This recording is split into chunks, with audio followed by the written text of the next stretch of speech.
I'm gonna do a little intro, and then I'll like introduce you in, bro. And it's okay we'll if I'm. I there. thought I'd get a little snack in before we started, but Brother, you do what you want, man. I went to the bathroom and I got myself a coffee here, so we're sweet. Well, I'm sweet, but hey, I'm going to introduce you right now. I'm going to introduce the podcast. So, welcome to The Dancer Dies Twice. This is the podcast where we talk about all that stuff we don't really like talking about as dancers. For lack of better words, it's the things that we probably shouldn't be talking about. It could be a little bit taboo. But hey, I wanted to create this space because I felt like it was important as working professional dancers to sort of have a say, because I feel like we put so much time and energy of our, everyday lives to dedicate ourselves to this craft, to only sort of not know what really happens behind the scenes, behind the curtains. And you know what happens, man? It's like we all go through it. It's inevitable, right? We're not going to be performing artists forever. And this saying was brought to me by some lady. I can't even remember. She was obviously a professional dancer. And she said, hey, a dancer dies twice. And now it's super relevant in my life right now because I'm going through this transitional period. And, with that, there comes, sometimes a bit of a loss of identity. Not so much now. I definitely went through that much earlier. But still, it's a whole new space, and I feel like people in life all go through this, but generally speaking, it's only around like retirement, maybe 60, after 60 or something like that. But we get to go through this earlier, right? Like how amazing and beautiful of that. So anyways, bro, like I was saying before, I was gonna set this up and organize it, but I was like, no, I'm just gonna freaking leave it. Just not even like structure it or organize it or anything like that. I was like, man, I feel like I just really want to catch up with you, bro, because it's been a little hot second. yeah. And last time we chat, right? You freaking were doing this guy, Oscar, was doing a pilot. And maybe, do you want to just give a little bit of your professional background a little bit and kind of just fill in everyone of your credentials and just what it is that you're doing sort of now, I guess. Yeah, absolutely. And I think that quote that you spoke, is that a Martha Graham quote? I think it might be. It is? Could be. I think that's where it comes from. It's very apt and unique experience for those that have to very quickly move into related or even sometimes unrelated work because of simply, if this is a thing that's to do with your body, there is a time limit on it. And some people would say, oh no, come on, you can dance till you're, and you can keep dancing. However,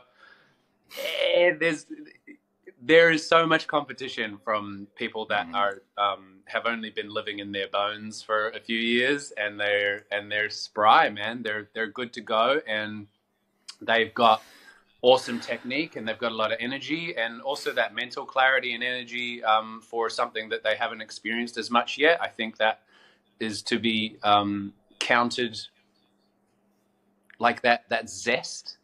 Sometimes I think there's a maybe for some of us a little bit of a shelf life for that zest.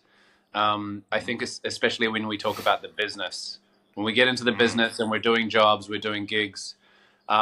Personally, and I can only speak for myself, but I am aware of this as a general thing for a lot of people, is that after doing a bunch of stuff professionally, I did see behind the curtain. I did get my I did find that I was sort of disillusioned and I went, oh, okay, cool. This is what it's really like.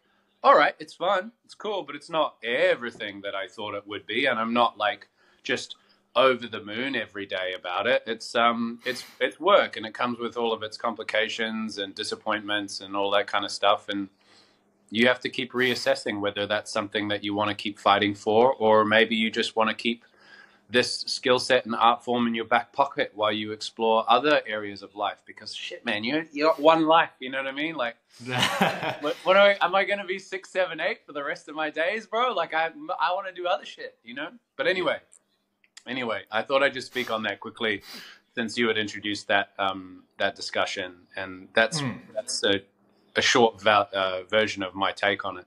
But yeah, I mean, I've been dancing since I was super little.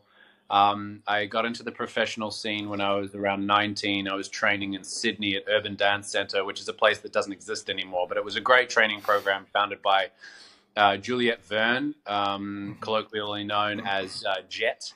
And she'd got together a really good community of professionals, especially in the like hip hop hip hop realm, but also had great contemporary instructors, jazz, ballet. We got a really good foundation of training there, and a good leg up into the networking, into the network of that dance industry in Sydney. I started to, I mean, I'd been teaching since I was 14, and I'd be crucified out here in LA, like, you know, for teaching when I don't, but this was when I was a kid and I was just teaching other kids, you know. But what I mean by that is out here especially, and I think this goes for everywhere that there's a professional environment. Out here, it's definitely like, who are you to teach? That's sort of it's pretty cutthroat. What have you done? I didn't know. What is your experience? Wow. But I mean, like, look, when I was starting to dance, you know, when I was like 9, and then I learned for a few years, I started like learning hip hop. And then I was also like working on my own style of movement because I was just that passionate and dedicated, truly. I was in a fine position to teach other kids, you know what I mean? So that's what I was doing when I was 14. And then when I was in Sydney, I kept on teaching because I got that professional experience, that training. I was starting to work in music videos, and like I did X Factor over there, did Australia's Got Talent. And so there were a few things that I'd got under my belt. I'd done So You Think You Can Dance, reached the top 100. So I was like really out there teaching a lot, working every now and again. For me, I think I never, and I'm still like this, I never quite fit into the industry. I didn't feel like it was the be all and end all for me. I wasn't like, yeah, I live and breathe this shit. Like, I'm here to smash a rehearsal and then like get on stage and then just hit the next one. It wasn't enough for me. I got a buzz and I was good at it. That was the weird fracturing within me, was that I was very good at it. I could pick up choreo really quickly, execute it really efficiently, really reliably. You could put me on stage and I will do what I needed to do. I didn't get a ton of joy from that. The joy that I got from dancing tended to be more about an exploration of who I was and my relationship to music and culture, which industry, that's not what they're asking you necessarily to do. Now, I will say, it's probably more like that now than it's ever been in the commercial dance scene. I can't speak for Australia now, but in LA, it's super culturally connected and to its roots, and it's getting better and better. I mean, I'm talking in a hip hop sense now, and that's so exciting. But it's a new generation now, and so I'm sort of seeing that come up as I sort of move into other things. You know, I'm an actor, and I've, you know, trained in New Zealand at drama school there, and out here at acting institutions out here for a few years, and been working in theater and a tiny bit of television, commercial. I shot a horror movie last year, which we filmed in Michigan, which will be coming out this year. Nice. Oh my God, that wasn't even last year. Oh my God, that was 2022, so it was 2 years ago. So yeah, as I move into a sort of other fields, I see the scene changing into what maybe I would have liked when I was younger, which is an interesting experience. Wow. Okay. So there's actually, there is so much to what you just explained there that I have absolutely no idea about, because I'm only aware of the Australian industry. And hearing you say things like that kind of terrifies me a little bit. But I mean, I know that different places obviously have different cultures. Japan, for example, I think they only start teaching when they're like really old. And that's just a cultural thing, you know, because they really sort of like focus on kind of really mastering their craft and all that kind of things. But when you're talking about, I guess, you know, man, that how do you feel about that? Because I feel like I've learned from you, bro, and you've been an inspiration to me. And I've learned so much from you, from your choreography, just the way that you, I guess, you know, apply your movement to the sound. And imagine like if I wasn't able to get that, that would be such a shame. You know what I mean? For me to not experience that. So like I'm. What? So you're saying right now that it's changing a little bit. Is that what you're saying? I don't think the hold on while I'm going to plug in an external battery so I don't run out of power. Yeah, for sure. Yeah, so I don't think the attitude about teaching is necessarily changing. I think that's been relatively consistent in the time of you know, the Hollywood commercial dance industry. I think there's for sure it's been a culture of expertise and legacy and paying your dues. I think that's always been the case. I don't think that's changing. I think that's just there. What may be changing a little bit is simply like there's just more dancers than there ever have been before, and therefore there are more people that are going to be out there teaching Right. before the quote like time that they should teach. I don't know if I stand here or there on it, to be honest, but I do know that there's an attitude out there which is kind of, if you're not like an OG, or if you're like, you know, if you haven't worked on stage, if you haven't, you know, stood shoulder to shoulder with Beyonce, like, what are you doing teaching people how to dance? And that attitude exists.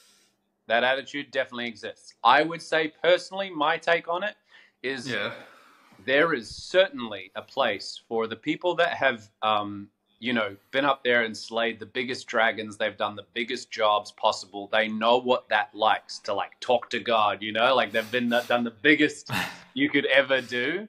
There's a place for like that unique level of instruction because they've got all of that perspective. Right. I also think, and that's got a tremendous value, right? I also think there's just practitioners. There's just people that really know what they're doing because they've lived a life of exploring their body and their commitment to the art form, and they have just as much a right to share that with people as anyone else. I truly believe that.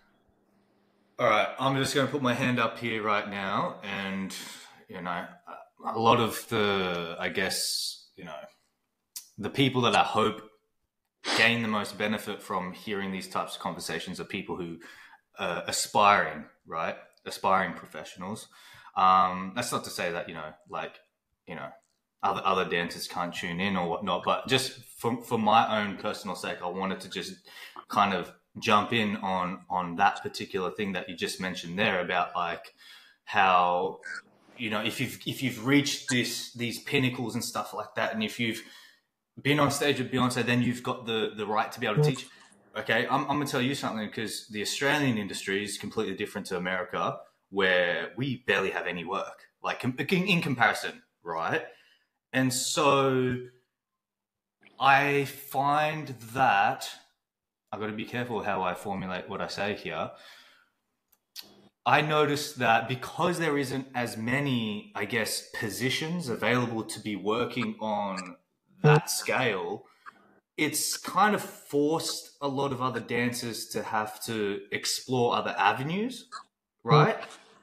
For some, I'm not saying everyone, but for me personally, right, I've tried to explore choreography, and my brain, bro, is like, I get obsessed and I get OCD, and I get a lot of anxiety. And anyways, what I'm trying to get at is just because you know, all I'm saying is I'm giving props to like what you said, like people out there, I feel like, are very, I guess, maybe more in tune to that part of creating and utilizing their movement to formulate choreography. I could be wrong here, but I really freaking suck at that.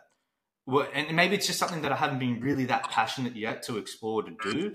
But I cannot like, I'm nowhere near able to what am I trying to say? I feel like I do not like, even though I've been like working in those spaces, I have very limited and little choreography skills, and that's something that I kind of want to maybe sort of share a bit of insight with other dancers that, you know, may, I guess, feel. I've always felt like I should be choreographing. Right. I've always felt that, and I've always gotten this anxiety, and I'm kind of talking around in circles here. But my point that I wanted to bring it back to was the whole, yeah, you were saying if you get to this caliber, that's when you can really teach. But I think there are so many amazing other choreographers that haven't necessarily done those jobs, man. Yeah. Yeah. Yeah. I think so. I think there are things that I've learned from people that are so tangential to the industry, and then there have been classes on the other end of the spectrum where it's been someone that's super integral to the industry, and I haven't got a lot from it.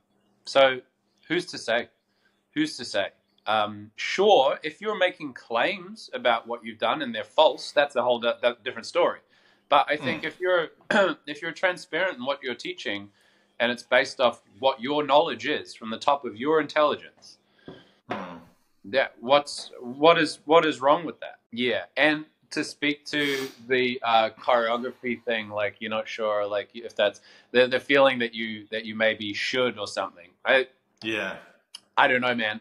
I am someone who's always been interested in choreographing, and that's not necessarily from a point of view of like I want to choreograph for an artist, or my sense of choreography has always been, I really want to paint a picture to this music that I've fallen in love with, and I would love to be able to converse with the world about how I feel about it. Oh, I love that. Oh, that makes me feel like, you know, so I'm not. If you don't, and so that comes from like a pretty profoundly deep need. It's not coming from a place of obligation. Wow, that's crazy that you just said need. Then though, you've got that need to do it. It's not necessarily like a desire. It's like, wow, okay, yeah, bro. Which is funny because in the last, I don't know how many years. The other day, I released a tiny little video of me and a friend of mine at the gym dancing 2/8 of choreography. That's the most I've choreographed in years. I've been that divorced from it that, like right now, I'm having this resurgence where I'm kind of eating dance up a lot, and I'm hitting up classes and I'm freestyling a lot, and I'm like I said, I choreograph a little. But the relationship has changed so much that it used to be I would be choreographing all the time because I'd have people to teach, or I'd have jobs that I was working on. There have been a few choreography jobs that I've had throughout the years. And now it's like, Oscar, why are you choreographing?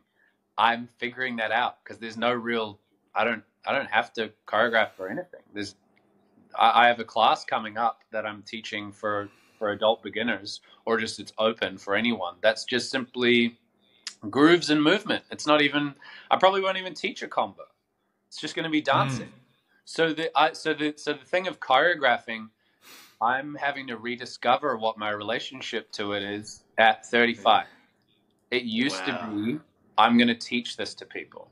Now it's like, I really have to want to say something. And a lot of that these days, I'm like, if I really want to say something, I'm often using freestyle to say that now. Oh man, this is why I love chatting with you about these types of things, because I feel like you are one of the very few people that are able to sort of articulate it so well and profound in the way that you describe it, and I really start to get a real deep understanding and know like who you are at like a very core level, man. And yeah, so but that's separate to what you just said right now. But so you feel like there's this new message or there's this new reason and relationship that you're now trying to formulate again because you're just naturally being drawn to choreographing again. And you naturally want to just go, what is this? You know, and I get that. I get that too, because we kind of want to be like, I feel that I'm being drifted and moved and pulled this way, but like I'm going with it because it feels good, but what is this? My mind just, Logically, what is it, right? Because I think yeah, yeah. when we're young, and this is a generalization, of course, but when we're young, we're kind of we're very emotional, like reptilian brain, immediate impulses, and then we become more logical as the world requires us to like fucking be more logical, literally, like pay your parking tickets, rent, have a job, you know, think about the future. There's all these things. So you're more reactive when you're young, I feel. Yeah. So you're just sort of like, oh yeah, song, boom, choreograph it. And now my logical shit gets in the way. I'll be, you know, like, oh yeah, I'll start to choreograph. And then this silly little habitual logic thing will come in and say, but what's the point? Why are you doing that? And that's only, you know, that's only cropped up like in the last, you know, 5-6 years. But that's But a how lot. much of you're saying that you've been feeling this way for 5-6 years, and this has been sort of like not allowing you to sort of, I guess, Yeah. explore that. Yeah. Wow, Yeah, wow, dude, it's okay. been that So, powerful, and I've spent a lot of time, you know, just to quickly sort of go over a little bit of background since I came to LA. I came here in 2016. I got fairly busy. I was lucky enough to sign with MSA out here pretty quickly, and they looked after me. That we had a great relationship. I was going out for stuff. I booked a few commercials. I did this beautiful Cointreau commercial, which ended up going international. I got people in Australia going, "Ah, I saw you on a bus." Like, I remember that. really avant-garde, beautiful choreographic work that I worked with Tracy Phillips, who's a wonderful choreographer out here on that one. I did Lip Sync Battle, which was huge, like big, big opening for the Paramount Plus network. It was an event that was live at the Dolby Theater, and I danced for Haley Steinfeld, as well as the names are escaping me, but Neil Patrick Harris was on that episode, and Taraji P Henson was on that episode. I mean, it was awesome. So I sort of had some big opportunities and did some cool stuff quite quickly, and then specifically after doing that job, which was so big and so bigger than I'd ever thought I'd go, because I'm from Masterton in the Wairarapa in New Zealand, a little town on the North Island with 30,000 people. There was no one in my immediate, there was no one that had done anything like that before me that I knew. I didn't know what I wanted to be when I was younger because I couldn't see it in my life. No one was doing anything remotely, so I just thought that I'd be a bartender.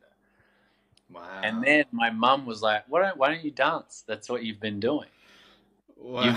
You've been just, all you care about is dancing. She didn't say that, but that was kind of the message. Is like, that's where you've been putting your energy.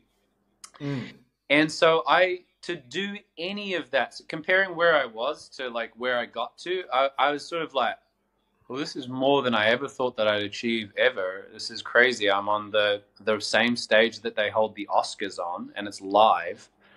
I'm in a rehearsal. The other thing about that particular job, was the rehearsal process. I was in the rehearsal rooms with killers.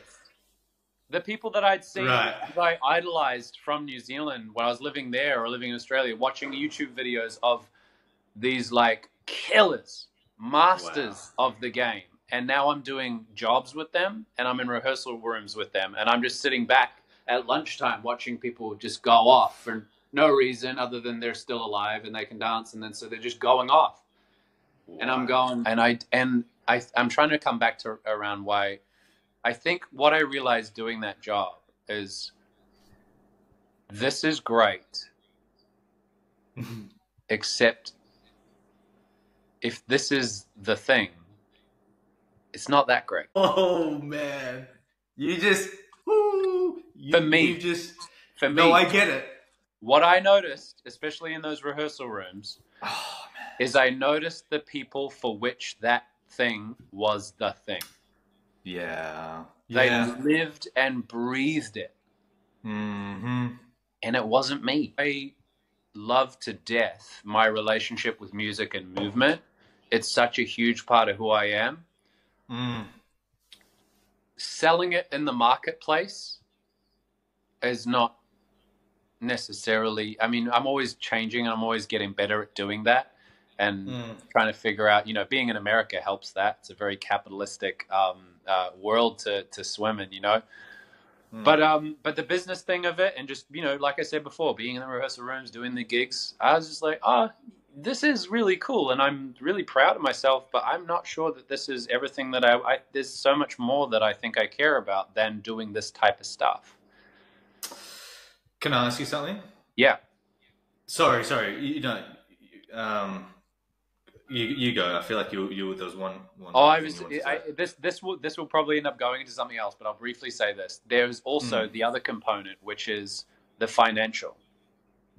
Is that I'm not sure I had it in me to keep hustling and turning up for that kind of work when it only paid enough for me to survive while doing that work.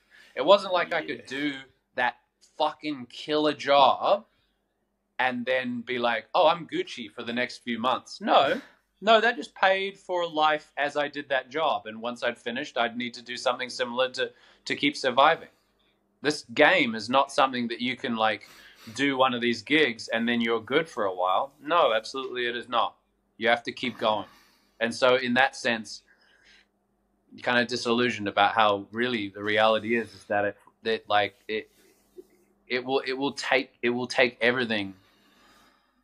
It will take everything that you have to make sure that you stay doing. It's hard. I just got goosebumps, bro. Because I should probably learn to be a little bit more, what's the word called? You know, not business savvy, but like, I feel like as dancers, we share so much emotion on stage, right? I feel like we share this space that's like, you feel so close with each other. I'm always like expressing, always just kind of like speaking how I feel kind of thing. And I've found myself in scenarios where I was like, I thought we could talk about this, you know, but it makes people feel very uncomfortable. And I'll be specific. It's things like that, like financial aspects of things, you know. Just when you said it takes everything out of you, bro, I really, really can like relate to what you mean, man. And I don't like to use this phrase and this saying because it scares me. It scares me for me to actually be honest about it because I want to get back into it. I want to, but I'm gonna tell you why I want to get back into the game is because there are moments that I look back at and I'm like, I can't relate it to any other feeling, you know, like this buzz. And I feel like I'm constantly like chasing that buzz that for me personally, I feel like you and me are quite different in that sense that like the reason why I love commercial gigs and stuff is that there is that electrifying energy of like live entertainment sometimes and the crowd cheering. And that's my buzz that I get from like, you know, being in a space like that, right? But then there's my internal world going on as well. And, you know, sometimes I have found myself quite empty on stage, bro. It's like everything's happening, but then nothing's happening inside of me. And those moments terrify me, bro. And I'm coming back into it hoping that I'll get to feel like You know, my soul just being kind of like, you know, expressing its full form. But I do worry a little bit. I'm like, what if I get back on stage? Because the last time I got back on stage, bro, I'm gonna tell you this. There was, I think it was in front of like, I think it was like tens of thousands of people. It was, what is it, 2 years ago? Last year? 2 years ago now. I don't really want to mention the gig at the moment, but I felt empty on stage, bro. Like like empty, like nothing got like. I drink a coffee and I feel a buzz. I have some sugar and I feel something. I was on there just like a shell. I don't know if you've ever experienced that, but like I feel like I'm kind of going on a bit of a rant right here. But when you say it takes everything out of you, bro, you know, don't get me wrong, booked and blessed, you know, like I love it, I love it, I love it. But I sometimes, man, I question what the hell is going on, you know, Sure. and I really do, I really do. I'm like, look, why am I feeling this way, man? Like this is, I've been working towards this and I've been wanting this for so long. And we're going back to that whole like everybody's just, you know, there are some people who just live by that, but like for me it's like I just love performing. I love getting up and doing that, but you know, I'm kind of, can you help me out here, bro? I'm there is something, I'm gonna say it, I think dark. There is something dark, bro, I feel within the entertainment industry. Sure. You know, there's darkness everywhere. Sure, Man, mate. we are, yeah. Dude. You know, there was a show that came out last year that did not do well whatsoever, and it was like, okay, did you hear about the HBO show The Idol? No. It was a show that was written by the same guy who did Euphoria. He was a producer and writer, and it was him, The Weeknd, and Lily Rose Depp, Johnny Depp's daughter. Oh, yeah. And it's about a pop star, like a pop idol, and her living in like a Bel Air mansion with all her artist people and like her manager and you know, agents, and so it's this sort of business world, artistic world show, and it's full of pretty damaged people, and it's like a lot of people would call it like toxic. It's a pretty toxic show. Yeah. It didn't do well. People didn't like it. Some people probably liked it a little bit. My take on it was like, yeah, I don't like this, and I'm watching it. Like, right. I'm like, this is bad. I like it. Right. But what I'll say, because I think that show, it was heightened and it illustrated toxic elements of the entertainment biz to maybe such a degree that people were like, this is such bullshit. What I got from it was, oh no, that's a very real toxicity that exists. There's the crushing reality of what it is to do an art and for it to be commodified and for you to live up to the commodification requests, what you must give of yourself to make sure that you are successful, what that takes from you while keeping your art alive. Where does the art come from? Is it coming from a dark place? And can your soul survive that darkness? Is that a fair trade? And I think all of that's real. I think all of that is real. Bro, the reason, like I said, you know, like I've listened to music and I'm like, well, I need to actually have a conversation about this song physically. I need to make this into movement. It sounds funny, but the reason that I think I first ever did that was being a young boy listening to music that made me feel really understood as I pined after other young girls that I was invisible to. You know, I had no sexual currency, right? I had zero sexual currency. I was invisible on the sexual marketplace. And some music helped me feel like, yeah, fucking someone understands. And I wanted to make movement that like showed people like, this is what I feel about this, and I've got this energy inside me, but no one can see it. And so here's my way of telling that story. That desire to express myself came from somewhere super fucking dark, dude. I felt alone and like, you know, and so those impulses, I think, they can often come from joy, but a lot of the time, especially the juicy ones that we pay money to go see, they're dark. And that doesn't come for free. It comes at a cost. There is a darkness to it. So on the artistic side, yes, there's darkness to be made into art that becomes like a product that people can absorb and enjoy because you've gone through pain and you've come out with some gold. There's a darkness there. But then there's also the industry darkness, right? Which is keep making that shit. I don't care how fucking tired you are. Keep making that shit. Give me that shit. They want to buy it, and I need... Dance, monkey, dance! Yeah, so that's... You know what I mean? That's the industry, and I mean, it's a business. I mean, I like, you know, I don't really know why we expect it to be any different. It is a business. We continue to choose it because we don't want to work in an office. That's true.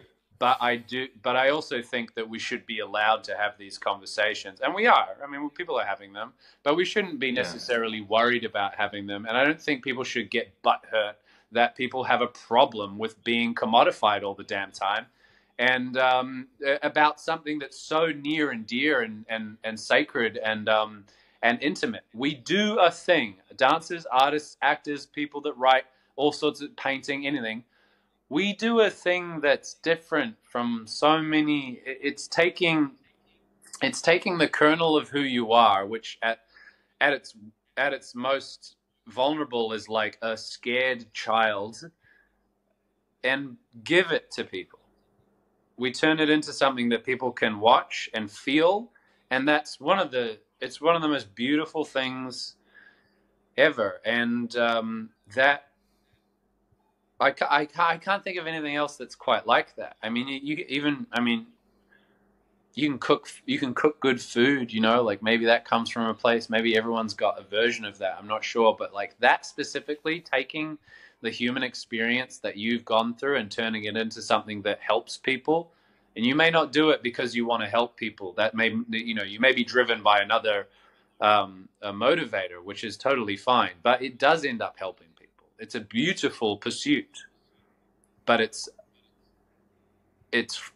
fraught with complications. It's not clean. You don't come out of this alive. You come out of it living, but you don't come out alive. I don't know if that makes sense. Man, I feel like it's some emotional. It's really emotional, bro. Like you know what we do. I feel like is just it's such like it's so integrated within us. Like it's not just like I don't know, man. And this is why this whole like dancer dies twice thing. I feel like when I wasn't dancing anymore, it wasn't just like my whole like social identity. It was just like the thing that I understood. It's a physical thing too. Like it was like my body was doing this and it was like the loss of that as well. Sorry, I'm trying to come back to what you were saying. But something you said, bro, has just kind of really, really kind of hit a space within me, and I'm finding it a little bit difficult to find the words, man. Really, this is the type of thing that makes it's painful, bro. You know, like like hearing what you just said right then, it makes me want to just cry. It sucks. It kind of sucks, bro. You know what I mean? Do you think there's anything else kind of like similar, close to it? It would be hard for me to tell, right? Because this is the path that I've chosen. You know, I mean, and there may be other. I think how we treat other people is an art form. How we, like I said before, cooking a meal, like that's an art form that you can approach. At the end of the day, it's like the energy of love, right? That's kind of the energy that we're playing with. I feel like it's the universal, it's the core energy of the universe is love. So you're bending that and using it and accepting and giving, and you are a manipulator of that essential element that controls everything. So you know, of course, there are other things in the world, but it's so different. You know, if you and this, obviously we all have to make our money, and I have a business, I have other stuff that's not related. But if you're in an office and you're just taking down numbers and stuff, that's the classic one that people tend to go, oh, in an office. But yeah, bro, like if you're in an office just doing numbers, like I don't know, maybe you have a lot, like, do you? I don't know. To me, it seems obviously different from putting your like heart and soul. For sure, right? For sure. I do know, I do know there are a ton of people, and I think all work is honorable because you are providing and surviving. So I know a ton of people that simply, I do my job so that I can live my life, and then they go put their heart and soul somewhere else, right? They put their heart and soul into like like skiing, even, I don't know, hobbies, right? I make ceramics. You know, the people might just do other stuff, but they go and do their 9 to 5 so that they can have the means to go and do that other stuff. We have chosen a 9 to 5, which is us. That's the difference. A lot of artists like us don't have hobbies because we haven't realized that that's possible, because our biggest hobby that ever occurred to us is the thing that we're doing all the time. So we think, oh, I'm good, right? I do the thing that I love. It's like maybe we're forgetting other things that are out there to love as well, if we are trading that big one for financial gain. So I think that is that's been my tumultuous relationship with the art form, is like, I'm not super sure about the commodification of it, whether or not that's something that I want to benefit from fully. I mean, yeah, I think I want to make a business out of, you know, instruction and teaching and education and that kind of thing. But I love that in such a different way that I can do that all day, I think.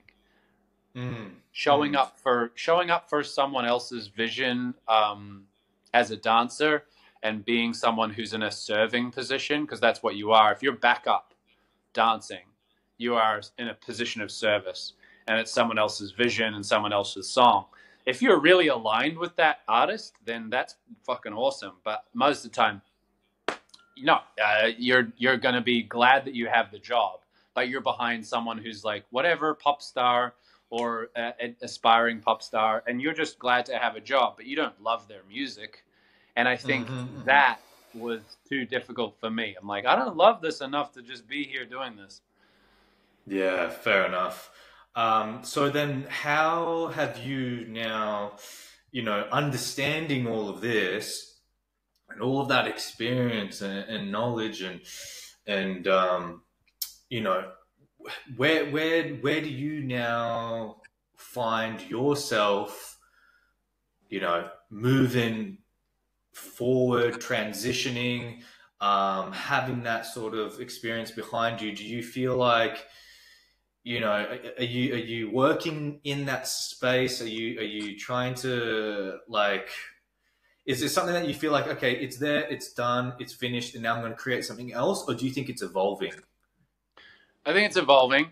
That's the short answer for it. I think it's interesting that we're talking about the phrase, you know, the dancer dies twice, because I think the first death is necessary.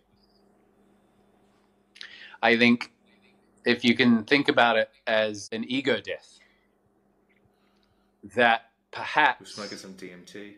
That perhaps that first death is necessary so that you can come to understand more fully why you love this thing. Because so far, perhaps, maybe you already do, but so far, perhaps this thing that you're doing, the dancing, is something that you've done for so long and from such a young age, where you, and a young age could be 20, I literally mean like, hey, if you came at this, which is late-ish, but if you came to it at 20, that's still young to me. I started dancing when I was 10, but yeah, you've been enjoying it, I believe, impulsively. It's simply just like, yeah, it's super easy for me to follow this track and just do it. I'm just doing it because it feels good. When it stops feeling good automatically, I think it's because you're growing and you're changing. And you're starting to require different things in life emotionally. And I think maybe you need to take a break and figure things out. I think I did, and now I'm building more of an awareness around the reasons why I do it.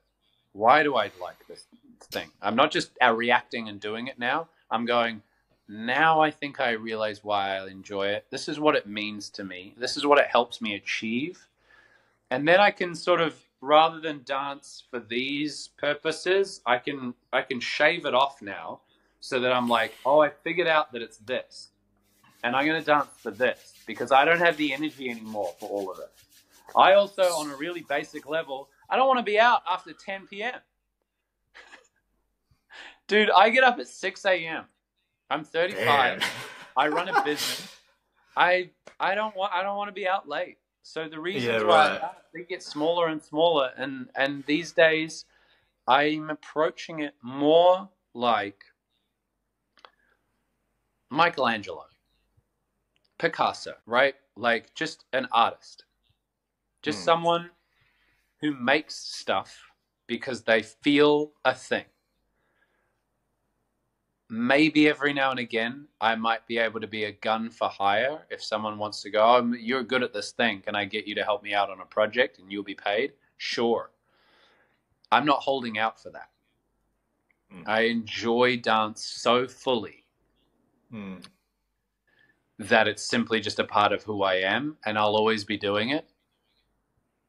There's more of a focused and distilled reason for it now, and I'll just continue exploring that. And I'll share it with people, either in an entertainment realm by putting it out online, making videos, content, things like that. Maybe even working towards a live performance. I'm not sure. Collaborating with other people I'm excited about.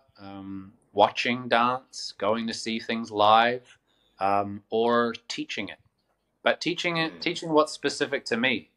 Not going, oh, I'll teach a general, class on one discipline. That's not what I'm best at.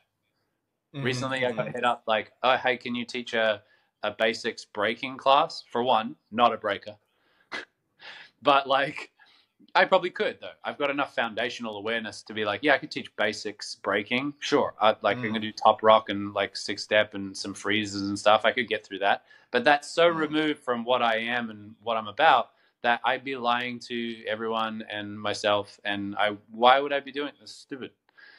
So I basically just want to be doing what I do now, because I've moved past a certain point. It's just about me and my art now, and what I enjoy, what music I like. I feel like what you're saying a lot right now is this whole Japanese concept called, you probably know about it, bro, Ikigai. Yeah. I'm not going to sit here and pretend like I know much about it because I haven't read the book, but it's when people have explained it to me and I kind of read what it means, I'm like, oh, hey, that kind of ticks all the right boxes of this thing that I want to be sort of essentially doing now, moving forward in life. Because if I just focus on one aspect and go, oh, that's cool, all right, let me get the finances straight, I'm not happy, right? Oh, let me do something where it's like, it makes me feel like I've got some sense of like, I think it's like, what is it? It's like purpose, finance, it's like community. It's a bunch of different things that formulate to come together to make you, I guess, yeah, it's about finding that purpose really, but then being paid handsomely towards it as well. Not just like you said, being paid peanuts, like how we've been used to doing, because we can't do that, right? We can't do that. You can, but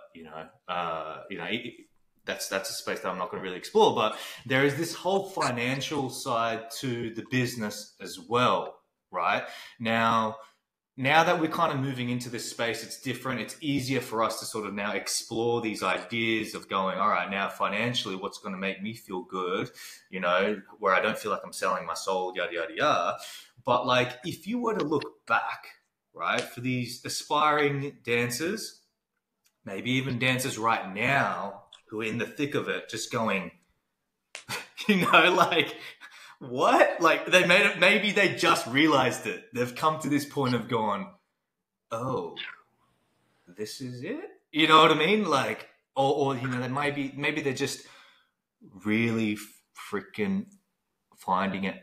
Maybe they're just going through the struggle and the grind really bad, and they just don't know any other way but the way that they're doing now.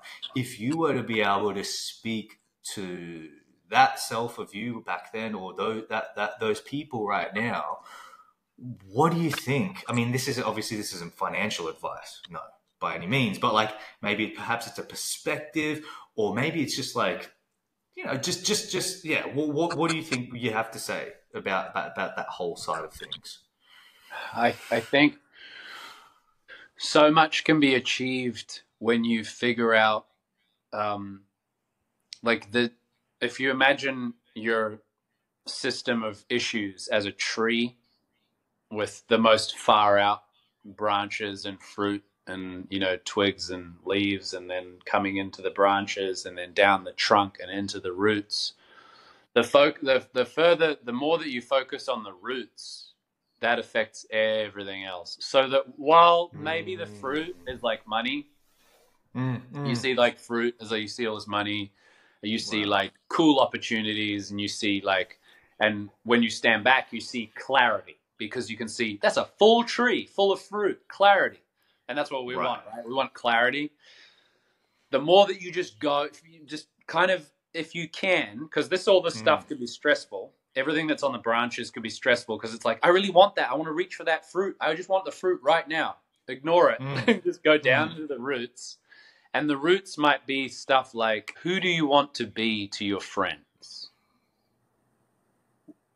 What about being around other people do you like?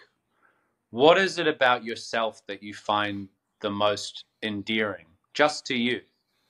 Have you noticed who the people are that make you feel the best?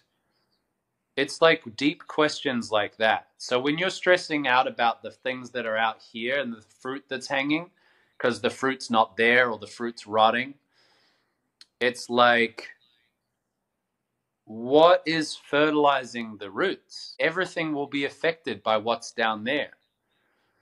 So the world and money and everything will stress you out about results and external stuff, because that's what we want. But the more that you're able to just key into like, hey, what do you enjoy? Who really are you? And realize that you can have all of that. That doesn't matter what systems have been invented by people in society. We live in a time now where more than I think ever in history, people are able to identify things that make them unique and make a life out of those things, make money out of those things. So you look at what you're doing right now and you go, do I enjoy this? And then make a little little grid, right? Do I enjoy this? Yes, no. It's like, do I enjoy this? Yes. Okay, well then you're probably on the right track. No, it's like, okay, so why? Is it because X, Y, Z? You might find out that the reason you're not enjoying it is because of some key element of like, you're ashamed, or you don't feel like you are welcome to the environment, that you're imposter syndrome is a huge one as well. Thinking that you don't deserve, shit like that. I would argue, if you're going to say you don't deserve X, Y, Z, then you may as well just say like, oh, everyone doesn't deserve that. Everyone's made up their whole, everything that they have, everything that a successful person has, they made it up. No one gave it to them. No one said, oh, you can have this. I will allow you to have this. That successful person just took all of that stuff. They decided, this is what I'm going to have and this is who I am. So it's just got to come from your self-belief. And it's not a weird, you know, self-belief that's kind of like dreamy, and you have to you just have to, sometimes you have to go through life a little bit to get there. You know, it's not just as easy as going, I believe in myself. But do you feel like, sorry, I'm just like jumping in here, because I feel like I'm going to forget what I'm going to say here right now, but like bringing it back to like finances though. Yeah. So I hear what you're saying, because I absolutely, I love the whole, focusing on the roots.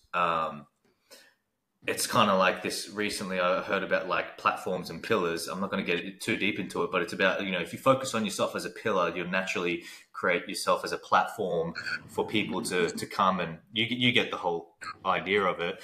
But like when we relate that to like trying to be able to navigate yourself financially in this space as being broke dancers, do you feel that like you can, like doing that self work is going to be able to, you know, I don't know, set yourself up like for better like positions financially? Or do you feel like, hey, you've got to do this younger? Or this is what I make a decision.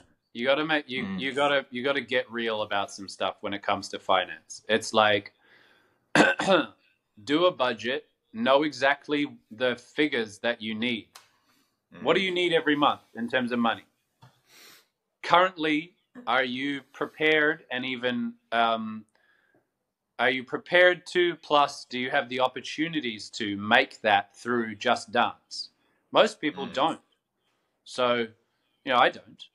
I don't have that to get through any kind of artistic pursuit. I run a carpet cleaning business.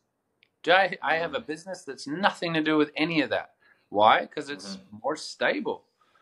So get real. It's like, what do you need every month? What's your monthly budget? And then don't just hope that you'll make that through doing whatever you're doing right now. Are you making that right now? If you are not, get real about how to make that. Stop that being a conversation that's had in your brain at all times. Oh, I'm worried about the money, you know. Get that sorted. Just get it sorted. Do you need to pick up a shift somewhere? What is it? Whatever that is. Make that money so it stops being a conversation. Literally. You know what? I'm not going to lie. There was a part of me that sort of like that whole, you know, oh, I'm working at Sombrero right now and I'm making burritos and I'm in between gigs kind of thing. I'm not going to lie, bro. There's like some kind of romantic aspect, like, you know, to that whole living the struggling life of an artist sort of thing, you know. But then, you know, you get into your 30s and like you kind of, or no, even late 20s, and you're like, I'm tired now of being broke.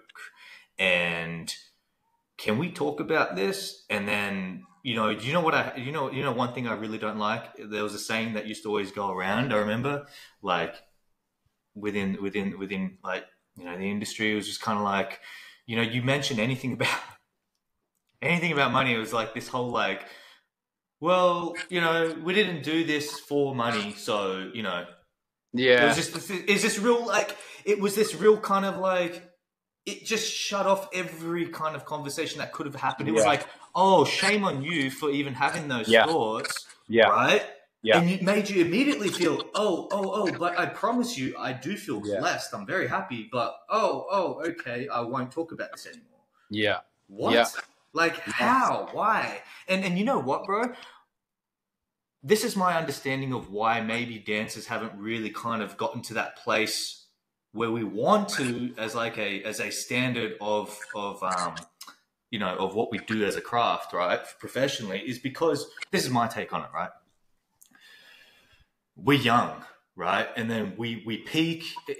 Generally, so we peak, and you know, in your 20s, we're kind of like athletes, right? But then it's like once you start to understand the game and figure this out, you're kind of like already now sort of on that tail end, and then when you want to sort of do something about it, it's kind of like,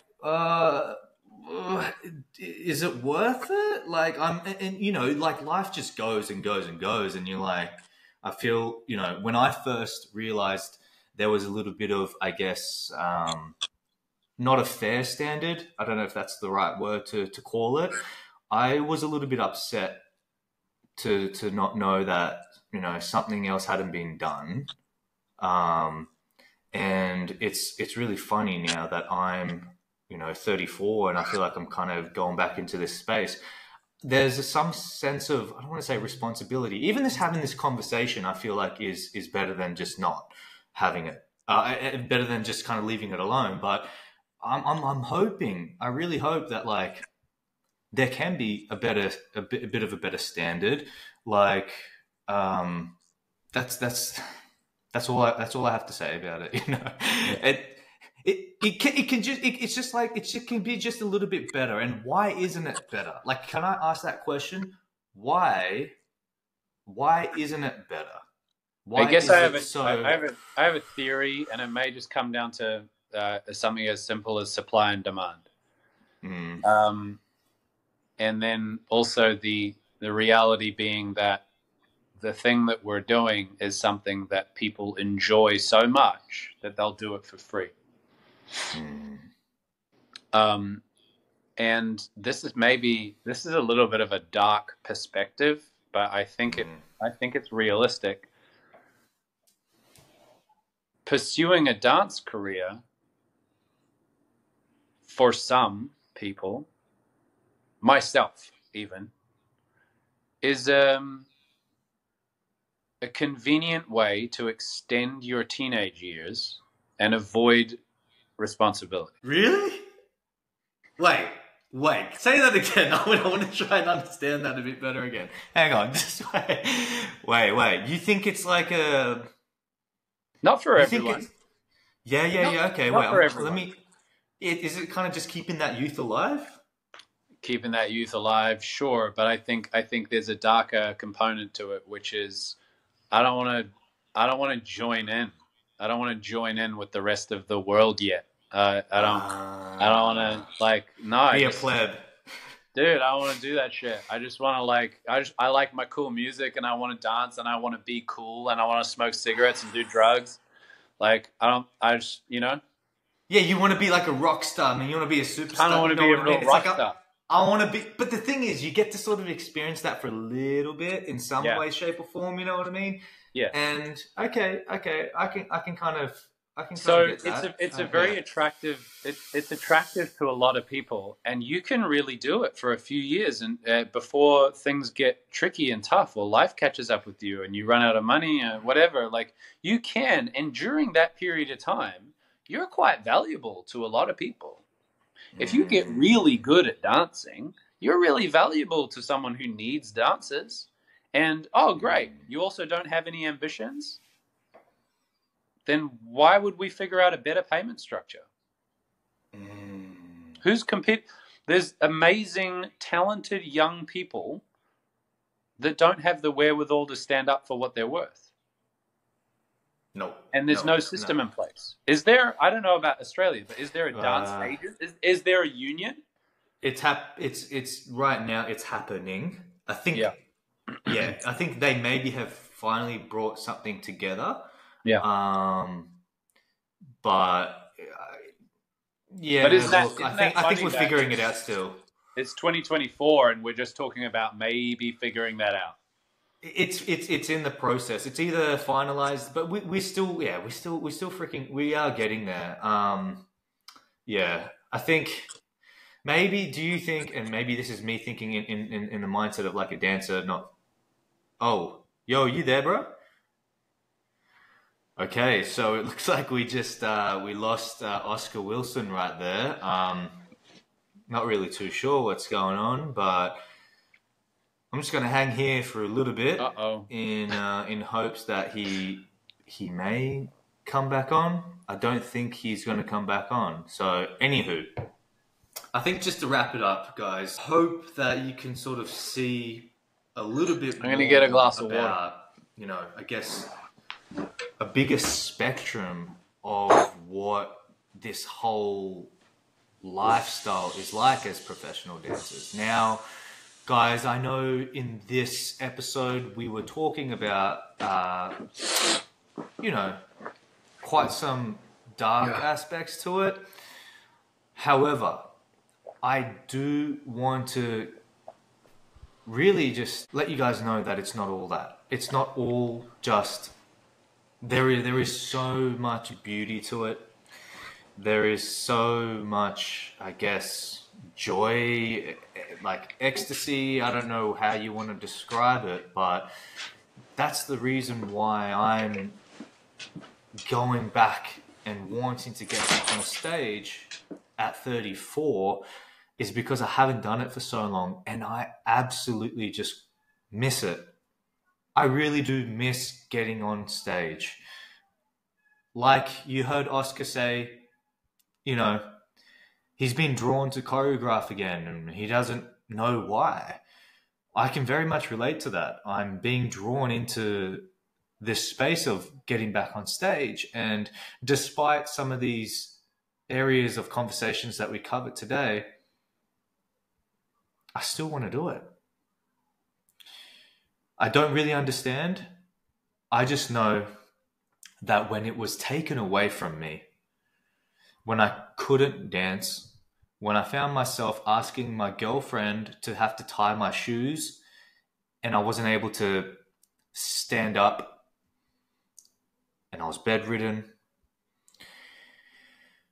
that's when I realized how much I love this and how much I want to get back on there. So if I feel like I owe it to myself, and Oscar and I follow very different paths, as you can see, when it comes to dance. I'm very much inspired by that live entertainment energy of the audiences there, and he's very driven artistically, emotionally, with a story that he wants to share. Whatever it is, guys, that whichever path that you guys pursue, I just want to make sure that you're all following and keeping true to yourself. Because when you try to make a career out of this, there's going to be times where you're going to have to make some decisions that you're unsure of.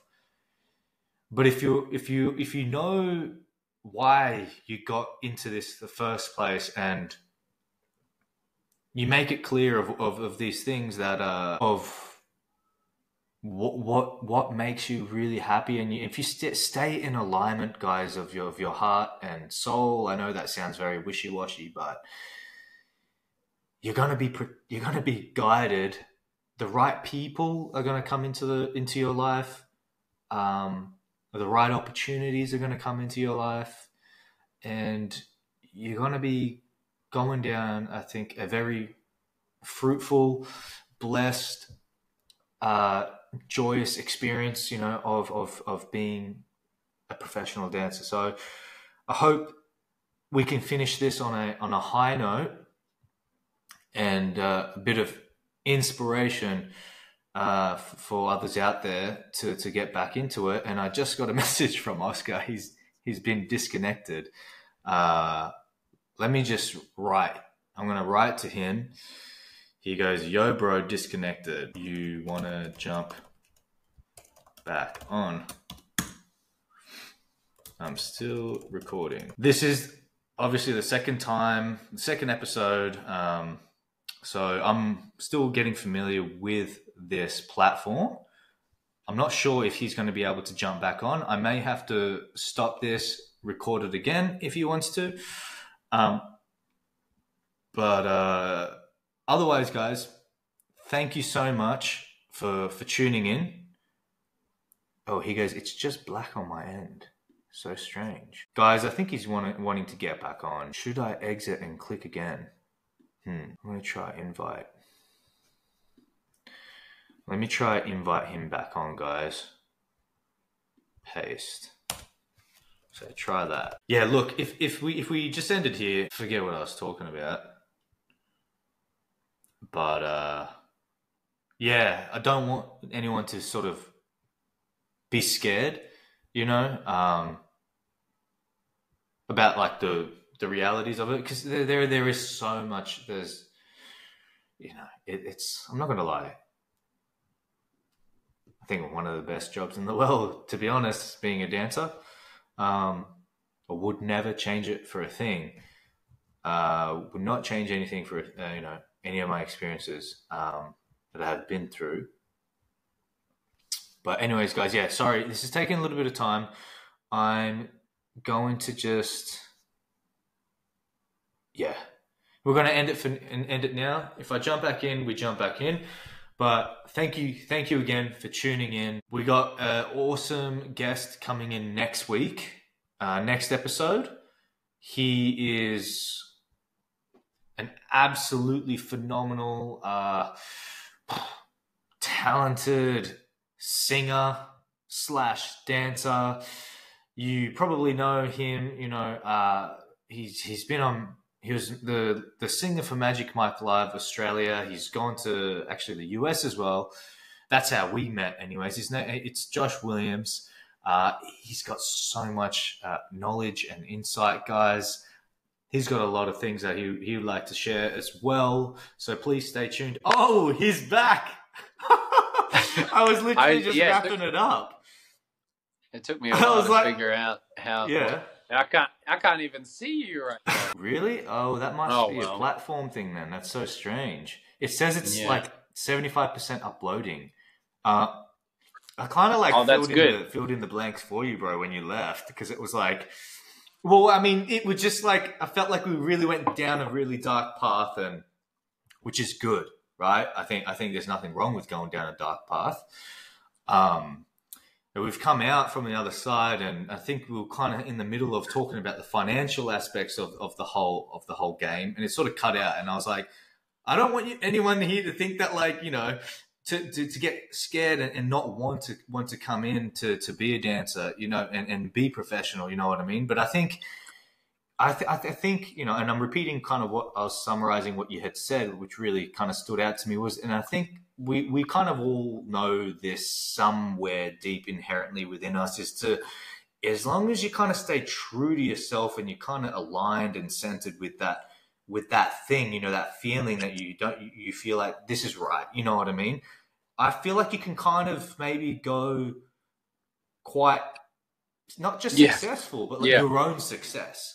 You know what I'm saying? But hey, you know what? Yeah. Much to just, I know this sounds so cheesy, bro, but to just like chase their dreams. Like, not everybody is waking up every day actually pursuing and making goals towards their dreams. And you are doing that. And when you moved from Sydney to LA and we caught up, bro, a little bit of backstory here, but you were living in that van, man. Do you remember that? You're living in that. And I remember you were going through it, bro. And I remember you're like, I just remember coming in a moment in your life, you're like, oh, like, and I seen you going through it. But for me, because you're in it, I'm seeing it from like out here. And I was envious, bro. I was like, I want to be going through that struggle so bad, because I know what it is that you're going for, and it was so inspiring to me, bro. You know what I mean? Like, if you see yourself, if it's a movie, your story's a book, that's the part where I go, it's so rewarding, I think, why life isn't like freaking like this, bro, like we've been like, why are we trying to just always like sit up here and go for this, and everyone's too scared to kind of go down these in these darker, deeper realms, and you know what I mean? It's like, I'm a glass half full, half empty type of person. I think seeing it as half empty is beautiful just as much as seeing it as half full. I love seeing the whole freaking picture. Oh, it's cutting out. Guys, I'm really sorry. Hey, we're not too sure Chris, what's I've going lost on, you but again. I'm gonna pause it right here. I'm gonna stop it because that might fix it, and I'll be back with you real shortly. Damn. All right, guys, we're back. Oh my God, we're back in the game. This is me when I'm on my computer. I've got the fucking sun on my white skin, just blows my face out of proportion. It's gorgeous, bro. It's gorgeous. Oh, bro, I'm But living guys, it.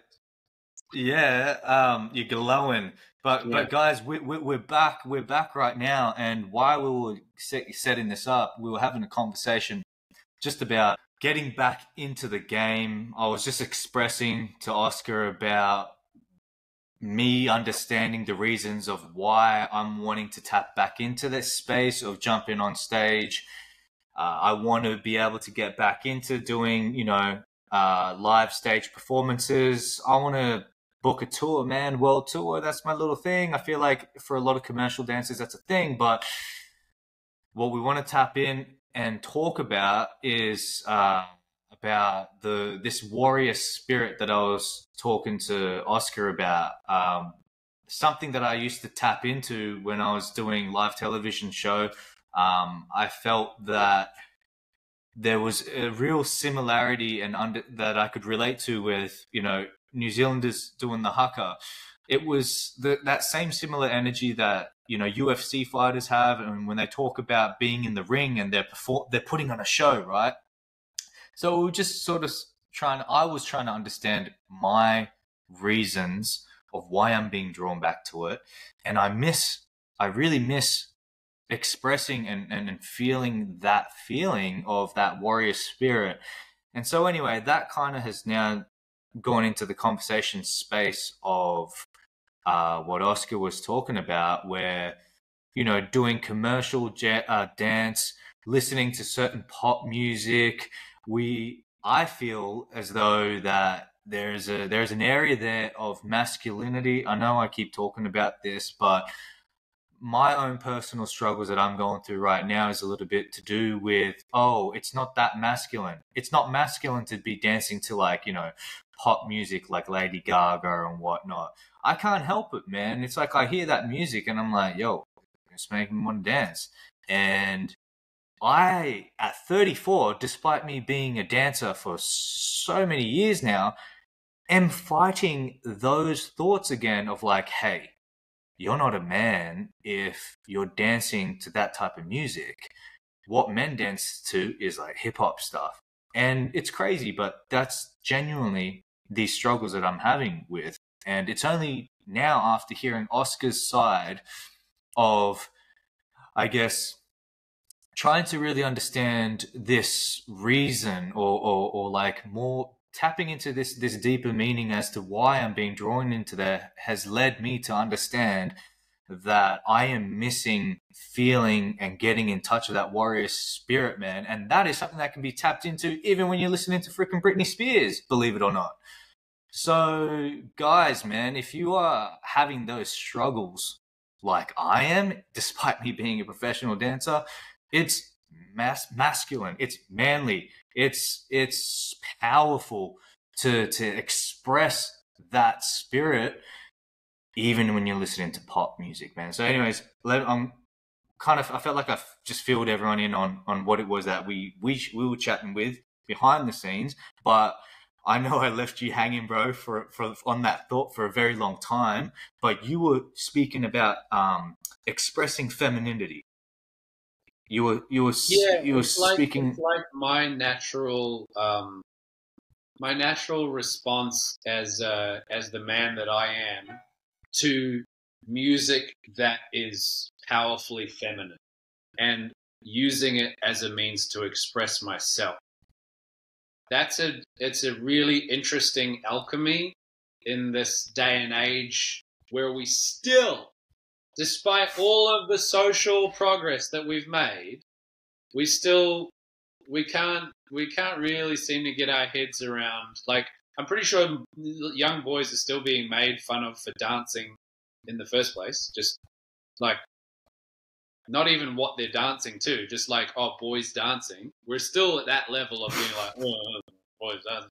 So we're still weirdly homophobic, even though there's nothing gay about it. We still have a homophobic like lens that we're viewing that through as an old,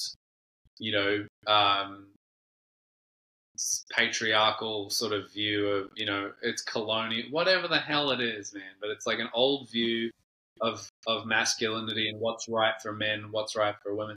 And look at like other culture, like say for instance, like Latin culture.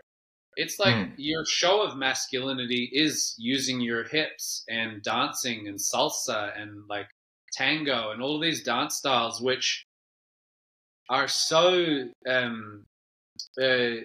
they're sinewy and soft and powerful and curvy and all of these things that, like, from a Western, most of the time white cultural background, are viewed as like, oh, that's for the ladies, you know, because we're scared of it. We're fucking scared of it. But our generation shouldn't be, right? Our generation is a generation that fucking popularized the internet, who connected with all the cultures in the world, who learnt about different cultures, who learned different languages and languages of the physical, and learnt that that dance is androgynous, dude. So when I hear like sexy female music, and like, for instance, you know, a song that I've been really enjoying recently is Sabrina Carpenter, Feather. It's so girly. Like, if we're viewing it through that lens, it's so girly. She's like, I feel so much better like a feather with you off my mind. And then just like, na, na, na, na, na, na, na. It's so like bouncy, candy. But like, I listen to that shit and I'm like, I'm vibing on that so hard. And I feel like as a heterosexual man approaching music like that and approaching expressing yourself to music like that, what I'm doing is I'm kind of just I'm taking in a really powerful female energy as a man. I'm not giving necessarily that female energy, but I'm enjoying absorbing it. Why would you not want to absorb it when that's an energy that you're attracted to? I'm powerfully attracted to women, right? When I hear, when I get art, when I get energy from them, that's like in music, I'm like, yeah, let me like, I want to eat that up. I want that in my body. I don't see it as like, it's such an interesting thing to try and talk about, because dance is this thing where we physicalize sound, and then it feels like, oh, you are taking place of the artist who's making that sound. Therefore, you are singing about, you know, having sexual relationships with men. No, for some reason, it's not that. And can I explain it? It's so metaphysical that maybe I can't. It's just it's so undescribable. But no one should ever. Like I said with the roots thing analogy before, it's in your roots. If something affects you, there's a really good reason for it affecting you. And if you love something and it feels good, that's your truest fucking expression and enjoyment. And that's the best way that the world can see you. And unfortunately, some people are fucking not ready for that. But you're not even fucking worried. You shouldn't be worried about those people. You should be worried about yourself. And if you're lucky enough to be in the dance industry, you're around a lot of people who feel the same way as you do, right? Who just know how good it feels to express yourself to music. But we're not yet. Just to cap that off, when I hear like a luscious feminine sound, I'm just making love to that sound. As a masculine heterosexual man, that's what I'm doing when I dance to that music, when I enjoy that music. Just making love to that feminine energy. Yeah. No, I get it. I feel like there are so many ways that you can connect with the sound, because we're now in that metaphysical space. I feel like you can connect with the artist's energy. I feel like you can connect with the overall, just like I feel like there's so many layers into it. Like, you just kind of like just vibe with the overall. I know I'm sounding very vague and broad here, but you can kind of like tap into just like the whole sound, and you can actually tap into that individual artist's kind of energy too. I think there are so many things that like we like to tune into, you know, like even when you choreograph, like people like to sort of like ride lyrics sometimes. Other people like to, you know, play around with this beat and that beat, or sometimes people want to hit down low. And there's so many, you know what I mean? It's like a spectrum of sound like this going on. Um, and to judge that and be like, well, I'm just going with this, and to now feel like I can't express like that because of X, Y, and Z. It's crazy that it's something that I have actually been what's it called? It's just come back into my space again, bro. And Yeah. I think it's because I'm gonna tell you this. When I did Magic Mike, man, I like to always sort of play a character, right? I'm still me, but I like to be this version of me that kind of goes, all right, music's making me go like this, and that thing comes out, and for me, Magic Mike, it was like I felt like I had to be this type of male figure, right, for the audience, and it was weird, man. It was like I was kind of just going along with it, and I'm only speaking for myself here, but I just almost became really hyper masculine, bro. Yeah. And anything feminine, anything remotely, I was like, I was like, nah. You know what I mean? It was so strange. It was like, normally in other gigs, I felt like it was kind of okay to be a bit more feminine, a bit more in touch with the emotions, this and this and that. But yeah, I think after some time of kind of being in that mind frame, and I don't know if it's right or wrong for me of being in that kind of like hypermask thing, but that could be a result of why now when I'm wanting to kind of move back into commercial dance, I feel a bit of like this, like maybe it's just a bit of like residual thing from what had happened. You know what I mean? Possibly. I'm not sure. You know what I think is all of this just makes me think, what a beautiful experience that you get to have as a Oh, human being who gets to play along the spectrum of this energy. I mean, mm, just regardless of how any particular moment along that feels, what an amazing experience as a human being to get to identify with different energies along a gender spectrum and to feel like mm. even when it's discomfort, even to feel like, oh, I don't know about that. And then and you've already been to a place where it was totally fine and then move into like, oh, that's weird.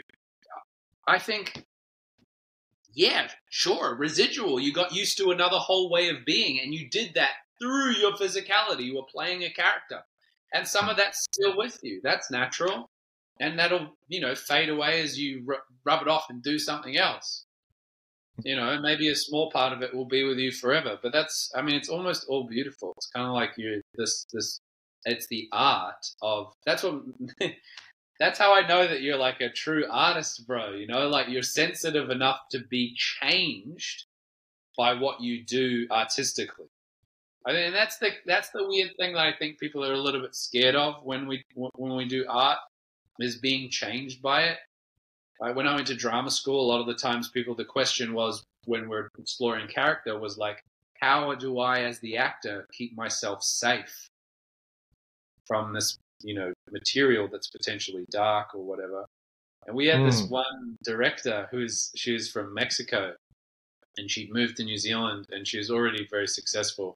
And she was just such a different cultural influence for us that I really appreciated her perspective. But one student asked, when we're exploring these different characters, these kind of going through dark things, how do we keep ourselves safe? And she goes, it's not safe. Right, right. No Right. one had said that. No one in our drama school had said that. They'd always been like, "Yes, well, it's important to keep yourself, da da da, look after it." And this woman just said, "It's not safe." And it was such a refreshing take. No, you're Mm. not going to get out of this alive. What are the scrapes and the bruises and the heartbreaks that you're willing to go through while you're in this life? And maybe, not sure if you have any more to think about, but as we sort of circle back to like trying to encompass what we've talked about and sort of finish up on sort of a note, I think it's important to, while the industry is all of this stuff and the money and like, who am I? And it's hard and sometimes it's unfair. And it's like, well, here it is. Life is unfair. It is what you make it. You're lucky to have one. It's a beautiful process to go through. Grief is a beautiful process to go to. The other side of it is beautiful when you go through that. What a beautiful experience that you get to have if you commit to a life of artistry through the trials and the tribulations, the successes and the failures. It's not going to seem beautiful through a lot of it, but all of it is. And all the more so if you have the opportunity to make art out of your experience. You will become a richer performer for it. You will become more useful as a human being. And you will be punished by the forces of the universe for not sharing it. So you better, you know. Whoa. Yeah. Wow. Okay. Yeah. That's frightening, but also exciting. And it's like, how dare you to not share that thing that you have, because it is not yours to keep on your own. It's been there for others to be able to enjoy, not just yourself or whatever it is, man. This is a lot of acting stuff, right? That you just said, or like you've just learned as well. But that feels very close. You know, once I studied acting, I realized just how similar a lot of it was to dance. And then I think I just learned more about what art in general really is. I think art is a process of us understanding our experience, and the reason people enjoy it is because they relate to it and they go, oh, okay, so I'm not alone. I think what I love about this whole space of being dancers is that I've never ever, I feel like I'm the most non-dancer dancer out there. Yeah. And let me explain about that. What I mean by that is like, it's not my thing that I love, like, as in, it's not my thing of interest to be like, you know, this dancer, that choreographer, this and that. Like I have more passion about like bodybuilding, right? But when I say I'm the most non-dancer, is like, I feel like I'm more connected to like my expression of what I do on stage. And so like, I feel like that's separate from dancing. When we talk about like, okay, maybe I got to separate the two. There's like dancing where you're just purely looking at the steps and you're loving getting that steps and all that sort of stuff. But then there's that whole artistic component to it where once you kind of now dive and understand that whole space, you can completely relate with musicians, actors, artists. You start to now go, oh, this is an expression, you know, but that's your medium that you're doing it. And this is my medium.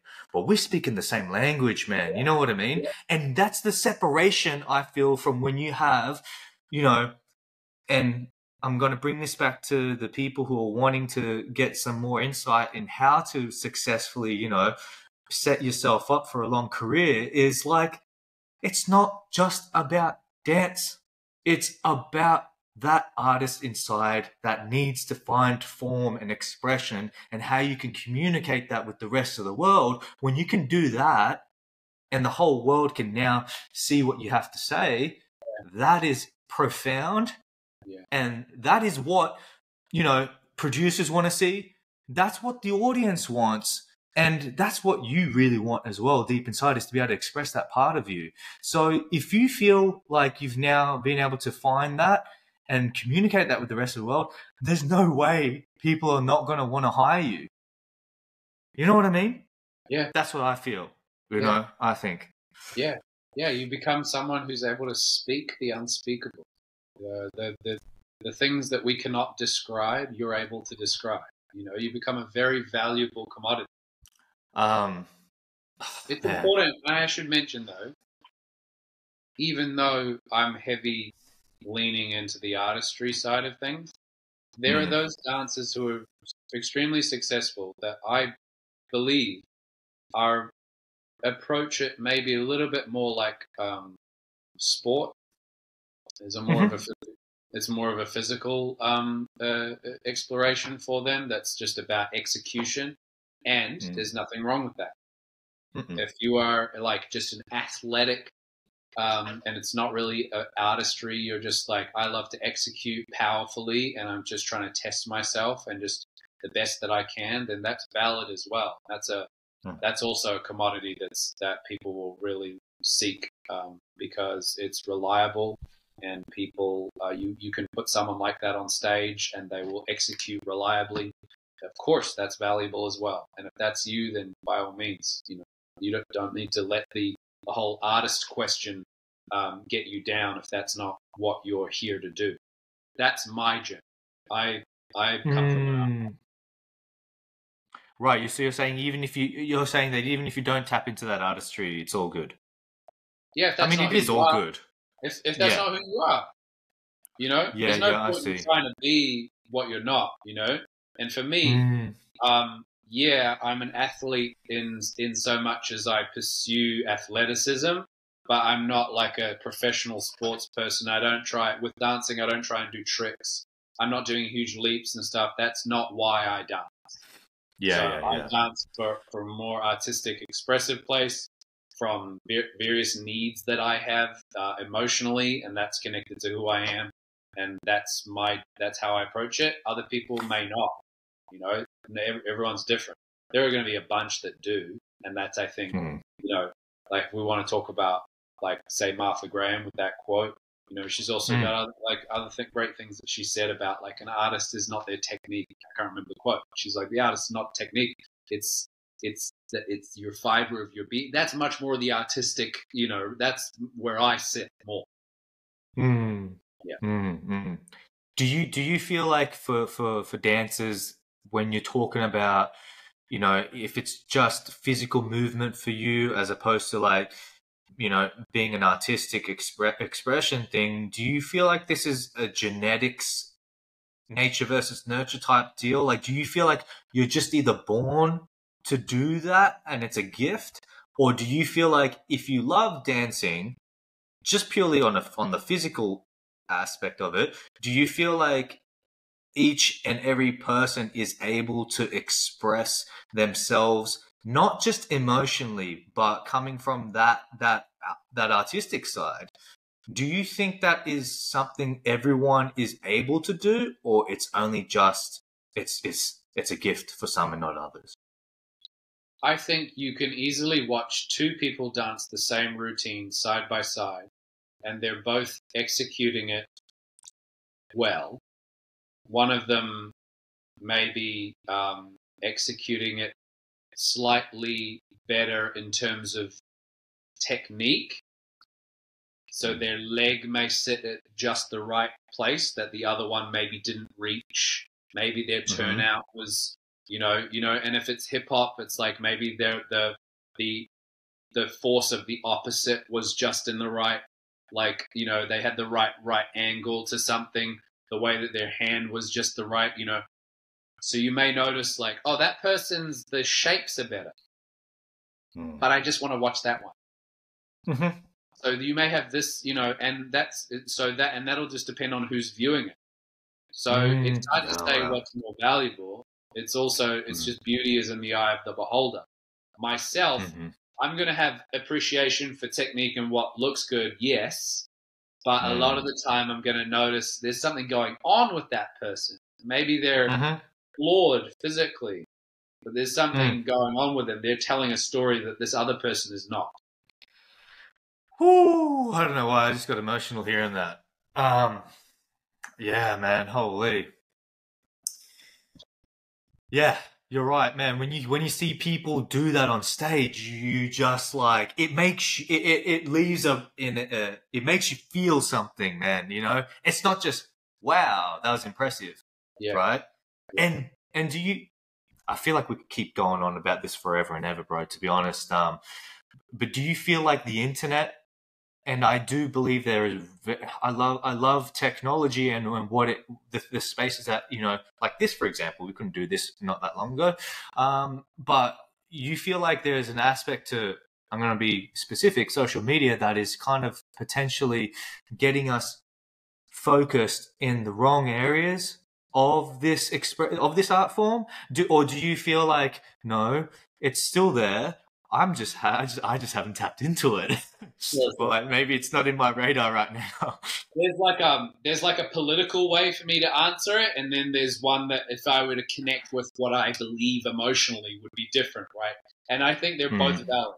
On the political, like the more generous kind of political way to say it is, of course, there's still artistry present in our social media dancing landscape. There's everything. What social media gives us is just the opportunity to see everything, right? So you're not missing out on anything because you can still go find everything. However, because of the nature of social media in that it is largely in place to sell data and products, Yeah. most likely what you will see more often is imagery designed to entice sexually. Yeah. So what you'll see more than anything else is going to be sexually salacious content and stuff and things that are more popular than things that aren't as popular. And what generally becomes more popular and shared and viewed are things which activate parts of our brain. No one's wrong for responding to content the way that they respond because we're animals. We have this technology which has far surpassed anything that the human body is probably supposed to cope with. So over and over again, we're glued to our screens because we're getting a release of dopamine through scrolling. And then we're spending the most seconds viewing things which activate a sexual response within us. We're clicking like, we're following. So, yeah, I do get disappointed about where we're at sometimes in that regard. That, when it comes to dancing, especially, what gets viewed the most is not going to be the most engaging, like emotional fuck it. I'm not always looking to be emotionally invested. I'm not just, give me the emotions all the time. I want to see well executed, whatever. But we're going to see trendy stuff before we see amazing stuff. And yes, it matters who you follow, and you can gear your algorithm to a certain degree so that you are seeing more content that you would appreciate. But it does make me disappointed that largely what the public will see most often is trendy sexualized content when it comes to dancing. Forgetting about the artistry, forgetting about, but then, maybe that's who we've always been to a degree, and the internet just sort of blows it up to a bigger proportion. Yeah, no, definitely, man. Because it is there, like, and I think it's just like maybe I need to work on my algorithm a bit more. But it's there, and but I think like I think, is it encouraged? I don't know, man. I don't know. I really don't know. I feel like I need to speak. Yeah, I think about more. I don't know. People like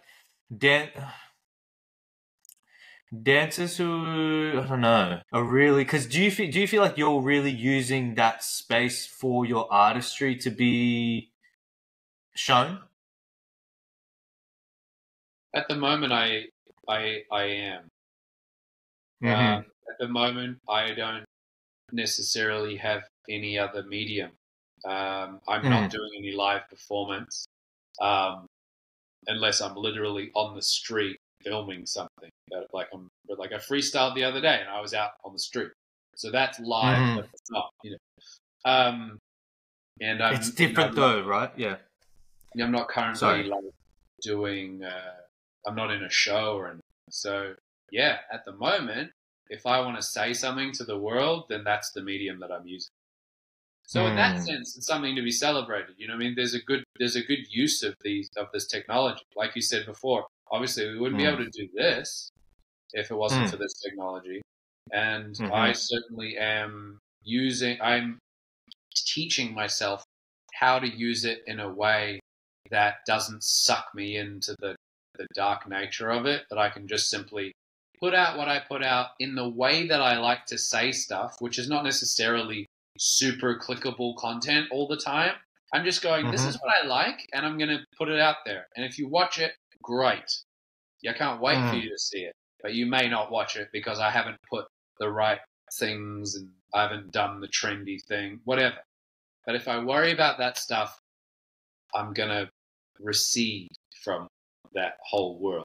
I'm going to become nothing because I'm just jaded and I don't want to dance like that, X, Y, Z, etc., etc., etc. I have to make peace with, well, this is what I enjoy, so I'll just put that out. And if it does well, which,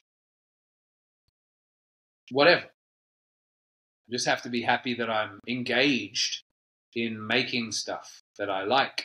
And if some people see it, that's awesome. Yeah, I get you. It's an interesting space because I guess it is just like an explosion of what is already out there, but like going back to the whole political kind of thing, it does push certain things to the top of the algorithm, and you know what I mean, to top of the feed and all that kind of things and whatnot, and anyways, I think bringing it right back to just, I guess, like dance as artists, if there is one message that you could kind of share with from that place of artistry, and also just from the place of the professional side of what it is to be a dancer, right? What do you think would be something really valuable and insightful that you could feel like you could, share with the rest of the world and other aspiring dancers who are coming through who may benefit from this? Because I truly do believe with the right kind of, I guess, thoughts, words, knowledge, advice, things like that, I really feel like, man, it could be the difference. It could really like speak to someone who might be finding it hard to sort of bridge that gap of, I guess, where they're at right now professionally and artistically to now come into this space as gracefully as possible, and not have to just figure it all out on their own. Yeah, I think if you've been so afflicted as to be connected to this life, this art form matters to you, then this is just what you do now. No matter what stage of the game that you're at, this is who you are and this is what you do now. Everything that you do in your life, most things, will be at the service of this life that you've chosen. And hopefully you gather around yourself a good community of friends and partners or whatever, family. You make your own family, choose your own family, whatever. Hopefully you have a nice immediate family anyway, but even if you don't, you choose one, right? You go find your people. But this is you. You will question it, obviously. And I have my own, what is that word? Imposter syndrome, But this is you at every stage of the game. One day you will be at a different stage. You are at the stage that you're at right now. and you're meant to be. You're meant to be wherever you're at. So just keep cooking away. Just keep cooking away. Welcome the fact that you're going to question it. Welcome the fact that you're going to question it. The fact that you are questioning it does not mean that you are in the wrong place, that you have chosen the wrong thing. It simply means that it's time to reflect, to question, so that you can make room for improvements or changes. No change that you've made invalidates what you've done so far. I believe when you listen to your intuition, you'll always make the right decision. Even if for a while you fail to listen to your intuition, you can eventually jump back on. People who are at the top of the game don't look to a slight improvement as like, oh my God, that will be so amazing. No, they just go, well, that's just what I'm going to do tomorrow, which to them is just normal.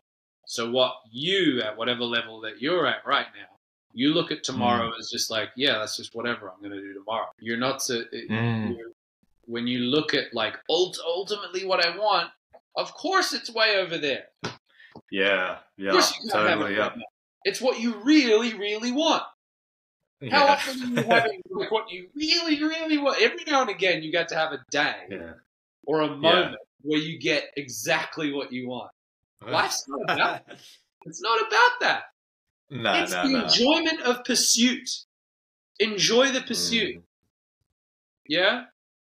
Like, just simply enjoy going for it. And every now and again, you're going to get rewarded with those feelings of, oh my God, this is like all meant to be, and everyone's here, and I love everyone, and what an amazing experience. Guess what?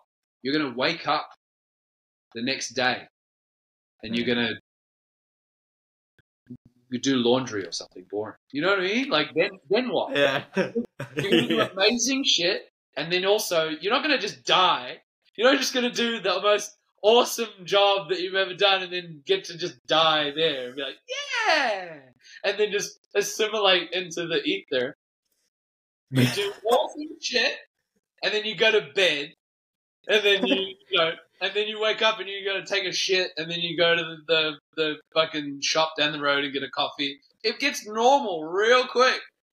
Yeah. You don't live it for that. You don't live it for that. You live it for this. Like Yeah. I love it.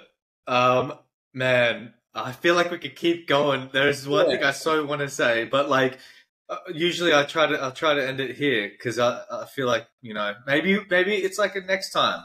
Yeah, maybe it's because we could. I feel like we can just, you and I, we could just keep going, bro. We get it, you know. But to be honest though, actually, my phone is actually going to die, and this can't happen. This kind of happened last time as well. I got to get better at figuring this system out.